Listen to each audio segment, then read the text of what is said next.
Hey guys, welcome back to Women's Choice, a podcast where we talk about all things women. I'm not sure if you've heard, but women don't exactly have it easy. I'm your host, Ariana Kyrell, and every episode I'll be accompanied by a friend who is passionate about women's issues. We get into taboo topics like abortions and eating disorders. Women have the power to change the stigma, and that's what we're here to do. Today we will be discussing abortions. I have my lovely guest, Leah Robu, here to talk about her views on abortion. Life is so much better when women navigate it together. So hi Leah, how are you doing today? Hi, Ari. I'm doing very well. So we're just gonna, like usual, just dig right in. So I'm just gonna ask you questions. We're just gonna have a little conversation about your views on abortion. So do you feel that abortion is a human right? And if so, why? Yes, I do feel like it is a human right because, if we don't have this, it goes into healthcare because I believe abortion is healthcare. So, if people don't have this, then it will end very badly because you can go into, women throwing themselves downstairs, unsafe abortions, which leads to a whole other, enema of just horrible things. So, yes, I do. I completely agree. I think that banning abortion doesn't stop abortion. It just stops safe abortion. And that can leave the birth giver in a very terrible position where they, like you said, they can hurt themselves. I mean, if a woman wants an abortion, she's going to get one. It doesn't matter if it's legal or not. They're going to do what they need to do to reach that goal. Would you say that you agree with that? I agree with that. So the next question is this more than just a women's issue? Wait, what do you mean a women's issue? I'm sorry. Kind of like, do you feel that this abortion ban, like Roe v. Wade being overturned, only affects women? I just believe that it's an everyone issue because it's a human right. I completely agree with that.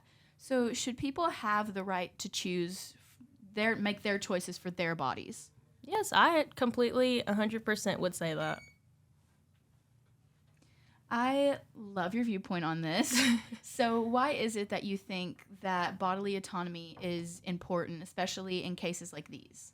I think it's important because, one, we are in America, and, I love our country. I am one to say that I do love our country, but I don't like how our country is going in the direction for this issue. And I believe that we are a free country and that we should be acting like such because it's not just... When you go into the science of it, it's not murdering a child. I know you'll probably ask me more about the science later, so I'll definitely get into that. Basing off of that, though, a lot of people have this idea that it is murdering a child. To them, it is murder. And I think my thing on that is okay, right now, if I went and had an abortion, would you still get your nails done with me? Go out, hang out? Of course. Yeah, I would. Would you if I murdered my 2-year-old? No. Exactly. Probably not. Definitely not. That's where the difference comes into me. If you were... It's a lot of hypotheticals, honestly. If you were in a room and, the room started burning down, there was a 2-year-old sitting over here, and then an entire box of fertilized eggs, what are you grabbing? The 2-year-old. I've always used that example. I'm if you are, in a situation where you have to save a child, a for real child, or an embryo, which one would you save? And everyone always says the child. Exactly. So I'm not quite understanding why, if that embryo is just in your belly, how it's any different than if it's sitting in a box. You know what I mean? Mm-hmm. I'm not quite sure where some people don't connect those dots, I guess. And I'm fully open to, if you're pro-life, that is your business. But it bothers me a little bit when people start to get into stuff like that and it hurts other people. Mm-hmm. When your viewpoints begin to harm others, that's when I begin to have an issue with it, truthfully. Mm-hmm. Yeah, so, for me, when people say this is murdering a child, this is what I always bring up because at 24 weeks, that's when the cerebral cortex develops. And abortions happen way before, legal abortions, happen, right. Way before that. So, the child's not going to feel anything because your cerebral cortex is what makes you feel, everything. So they're not feeling any of these, abortions. And after 24 weeks, the only abortions that happen are medical abortions. So, let's say an example would be, the woman is bound to die, or both of them are bound to die if she has this kid. So they do like this whole, like they put the seaweed sticks, then they have to like, and it's horrible. Like the mothers don't want it at that stage because people usually want abortions before you're showing, and like long then you're showing. So it just makes no sense because like you can be pro-choice, pro-life, whatever, but you can be pro-life, but like don't force it on other people. Exactly. I feel like that's the case with a lot of things, especially politically. You can believe what you believe, and that's not my business. But when you start to force it on others, that's when it becomes an issue for everybody. Mm-hmm. And going along with the whole medical side of it, it's just very, I think, disheartening for me for people to see women who have like ectopic pregnancies and are in a lot of pain, and they fully believe that they should go through with it no matter what because it's a child. And I think that is where it gets to be you're pushing your beliefs on other people. So, yes, ma'am. Oh, and then I raised my hand for y'all who didn't see. But no, I had this. So I went to a Christian school like all throughout high school. So I got some good stories. But one of them being, so my history teacher, like I've debated this my whole life. So I have arguments after arguments after arguments. But one that really stuck with me was his argument saying that the woman should always choose her child and should die having the kid. But you need to think about, like, this kid's going to grow up without a mom. Like, this kid's going to feel guilty. So, like, do you want this kid to grow up, like, motherless, or do you want a healthy baby and a healthy mother? Right. That, I know y'all can't see, but the face I made when she said that, what? Excuse me? That is insane. So, in your opinion, do you feel that abortion is just simply a leftist agenda?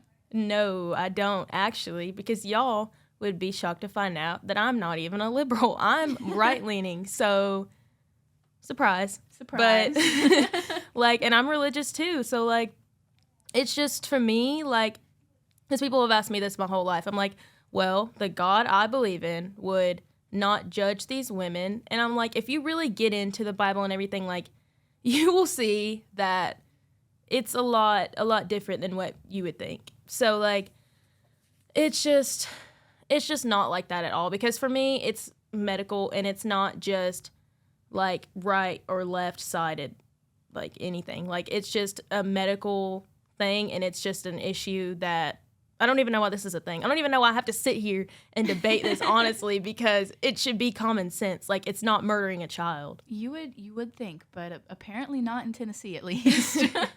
And you can even use it as an argument, like, for guns, like gun control or whatever. You know how they always say, including myself, I'll be like, if you take them away, then people are still going to get them.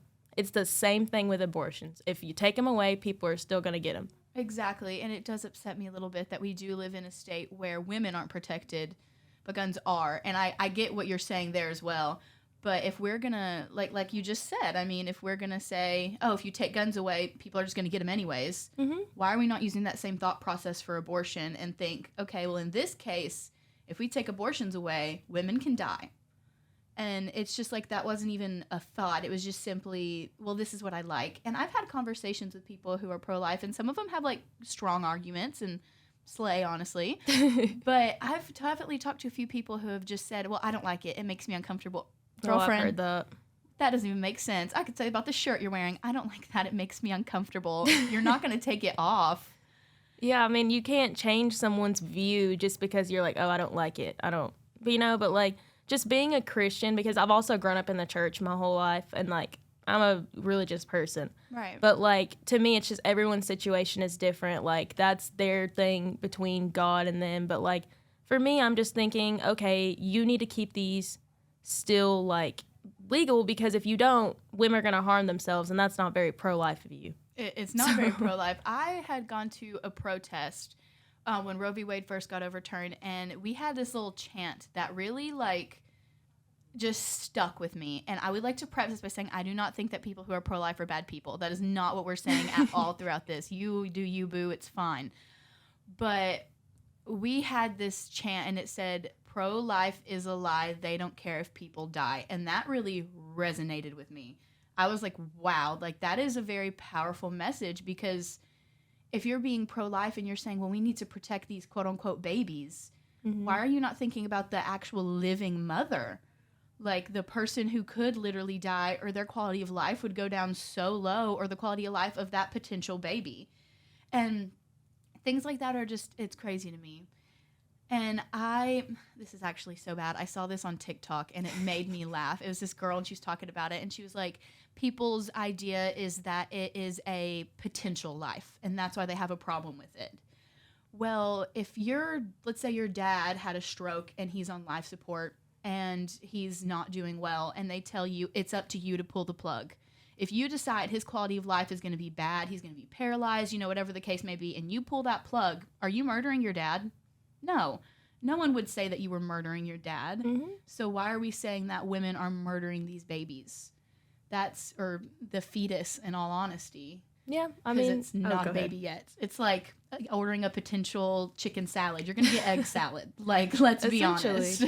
Yeah, so, like, I mean, there's a lot of things that you don't care about, like, the actual kids, because I've seen cases where, like, first of all, our foster system is just god-awful. Ooh, don't even get me started on that. And then you have okay, so I'm a pre-med, for y'all who don't know. And, like, I had to do one on, like, rural areas and stuff like that. And, like, on healthcare about that. And it's just horrible over there. And, like, they pay doctors, like, more just to go to, like, places where it's not as good. Like, the healthcare is not as good. And, like, we should be putting more time on that, making it better for people who are already living and, like, making it to where women may not have to get an abortion, because a lot of people also in those areas, like, they will need it because they really cannot take care of a child and they may need it for that reason.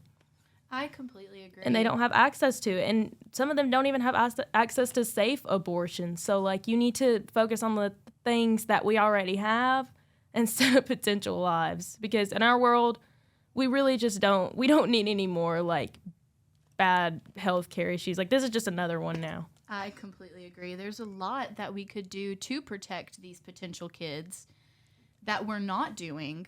Instead, we just say, well, we're forcing this 11-year-old to have a baby because I said so. And that the thought of that is just crazy to me, that we're not going to fix the foster care system. We're not going to fix the school systems. We're not going to help hungry children or homeless children, but we're going to make you have that baby. Mm-hmm. Welcome to America. And also, like, kids, this is very sick for me to even say, but, like, so Blake Lively, I had to do a paper on this. She did a whole thing about child pornography. Like, she did a whole thing about how it's, like, bad right now. Comes to find out, they're doing it with kids that still have the umbilical cord attached to them. Yep. So, like, we need to be focusing more on that than taking away, like, things that people need. Exactly. I completely agree. So, we were talking about this from a scientific standpoint. What are some things scientifically that back up abortion? Well, like I said earlier, the 24 weeks, like your cerebral cortex. Also that the baby can't really feel it. I mean, there's a lot of science. What specifically would you like me to talk about? Like, honestly, I think you touched it with the cerebral cortex. I think that really resonated with me. Like, these abortions aren't happening when the fetus can feel it. And also, the medically induced ones, like those. Mm-hmm. I mean, the mother really does not ever want to have those because that's a child. Like, it happens when she's about to have this child, but it will kill her or the baby or, like, both of them, really, or just the mom. So they just decide to go through with it. And sometimes they just have to, but they never want to. So when these babies are, like, feeling the abortion or whatever, like, they just don't want these. Right. It's and, not like, it does a lot. Choice. And also money. Everybody cares about money. It's America. Yeah. Abortions are very expensive. So, like, when people are like, women just get abortions just to get them.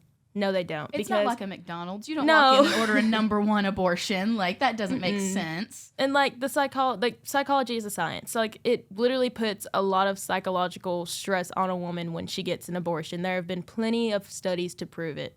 You can go on any website, and there have been plenty. And, like, they'll even use that. They'll be like, well, women will regret it anyway. So I'm like, it's something that they felt like they had to do, and it's not your business to judge the situation they're in. I completely agree. And the last thing I wanted to touch on was that Roe v. Wade being overturned was not simply an abortion ban.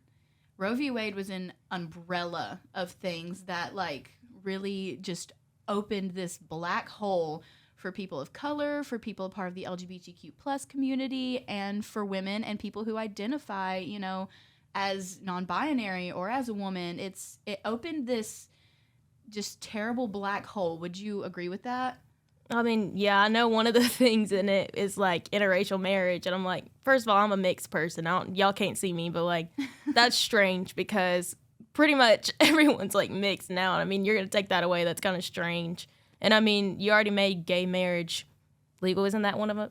Yeah, gay marriage is also under there, and they recently passed this, I don't know what to call it, act, bill, whatever you'd want to use the term for, that someone can deny you a marriage license if you're a gay couple. And it's just, Roe v. Wade opened that. And it's so much more than abortion. Yeah, and like I think a lot of people really didn't do research on this like Roe v. Wade whole thing, or they could have, just didn't know. But like, it's just, to me, don't like try to fix something if it's not broken. You know what I'm saying? Right. I definitely feel like once Roe v. Wade was overturned, we were pushed so far back. And that's just crazy to me. I'm not fighting in the 70s again. This is 2023. That is crazy to me. And, like, you just don't know what else could be, like, taken away. And honestly, it's just, to me, it's just, we're not really progressing forward if we're just, like, trying to change things that don't really need to be changed, if that makes any sense. Like, no, it's I just, agree.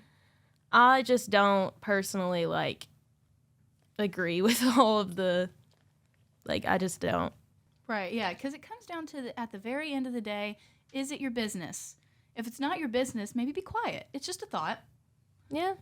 So I think that's all we're going to cover today. Thank you, Leah, so much for coming in. I've had Thanks a great for time. having me. Always.